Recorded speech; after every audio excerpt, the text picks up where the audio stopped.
We are still here in the city of Charlemagne in Aachen. And Behind me is the Aachen Cathedral, where we can find his tomb and his throne. Let's go and explore it.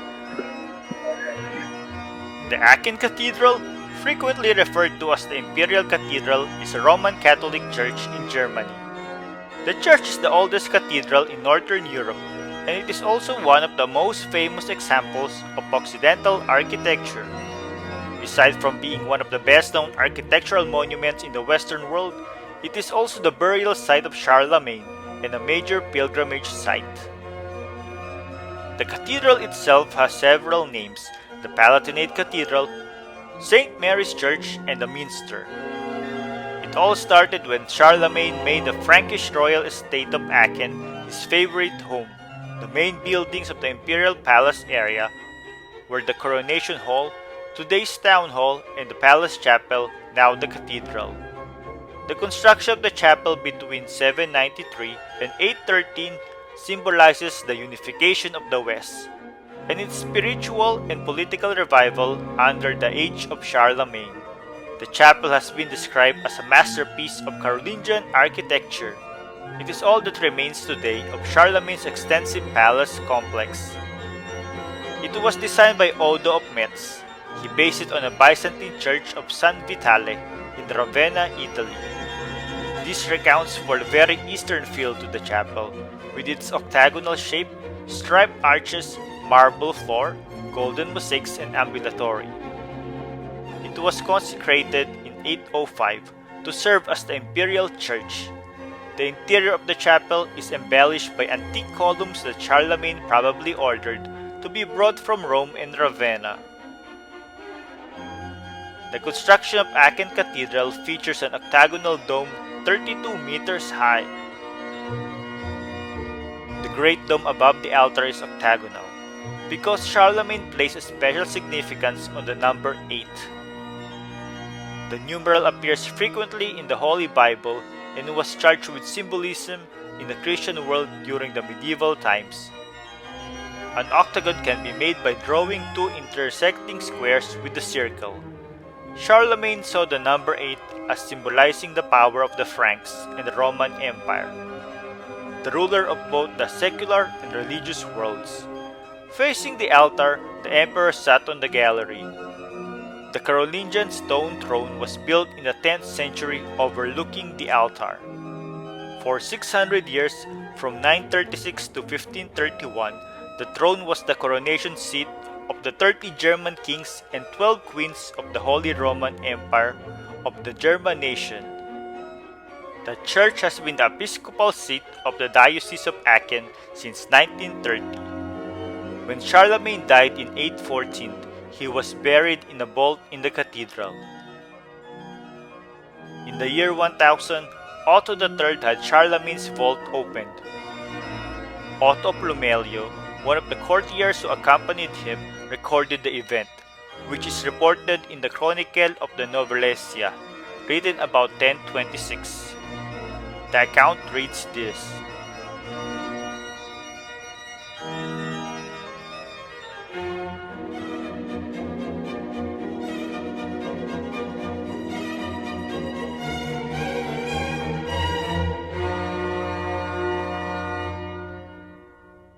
In 1165, Emperor Frederick Barbarossa again opened the vault and placed the remains in a sculpted sarcophagus made of Parian marble. The bones lay in this until 1215, when Frederick II had put them in a casket of gold and silver. A vellum codex found interned with him was removed. His tomb is adorned with engravings of the king and Pope Leo III. Hanging from the vault above is a large double-sided sculpture made in 1521 by Jan van Stefswert of Maastricht. It depicts the Madonna and Child, attended by cherubs inside the radiant corona. The chapel itself is easily recognizable from later additions by its distinctive structure.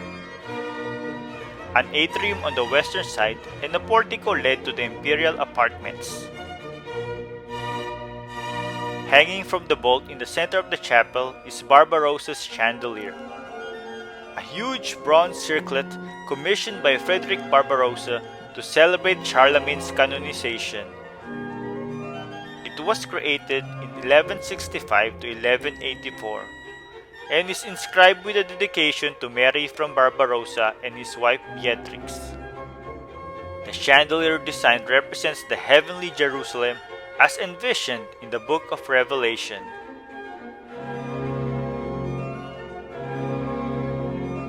The Gothic choir and a series of chapels were added throughout the Middle Ages. It created a composite array of features that characterized the cathedral.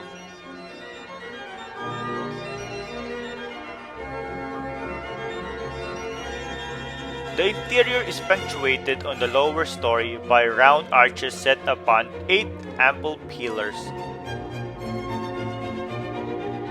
The high dome gathers light from 8 open arch windows above the drum. It was originally entirely covered with large mosaic depicting Christ enthroned in purple robes and surrounded by the elders of the Apocalypse.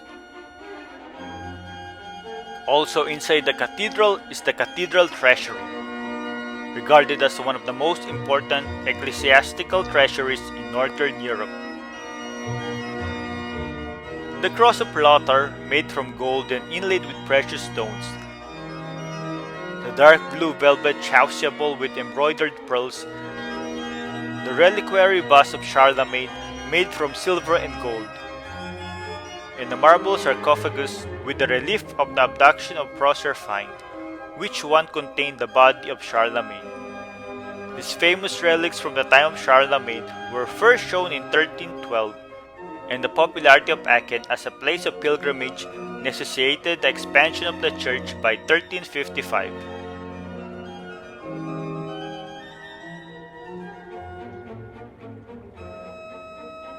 Another treasure is the Shrine of the Virgin Mary, completed in 1238, and contains the 4 great relics of Akan. The dress in which Mary gave birth to the Son of God, the swaddling clothes of the baby Jesus, the loincloth that Christ wore on the cross, the cloth on which St. John the Baptist's head was placed after his beheading. Every 7 years, these relics were presented in the beautiful reliquaries on the day of the Sacred Tour, which the celebration lasted for 15 days. They were last displayed in 2007. In 1978, the Aachen Cathedral was the first German cultural monument to be inscribed on the UNESCO World Heritage Site list. It was one of the top sites of the list due to its unique history enriched by legends and myths and luxurious treasuries kept in the cathedral. The Aachen Cathedral's importance as a cultural site and the role it played throughout the years had made the cathedral a treasure to protect.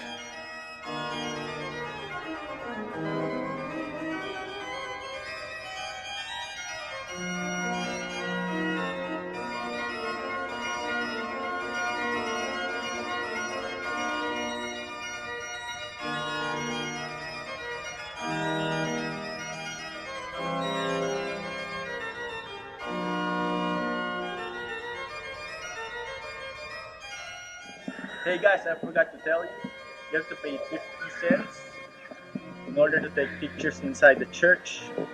Besides that, I hope you guys enjoy the history of Charlemagne. Until next time. Bye.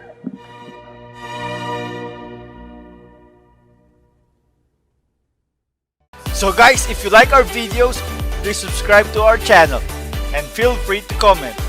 Hit the bell, hit the bell, hit the bell, hit the bell, come on guys, hit the bell! For notifications. And don't forget to share! And like!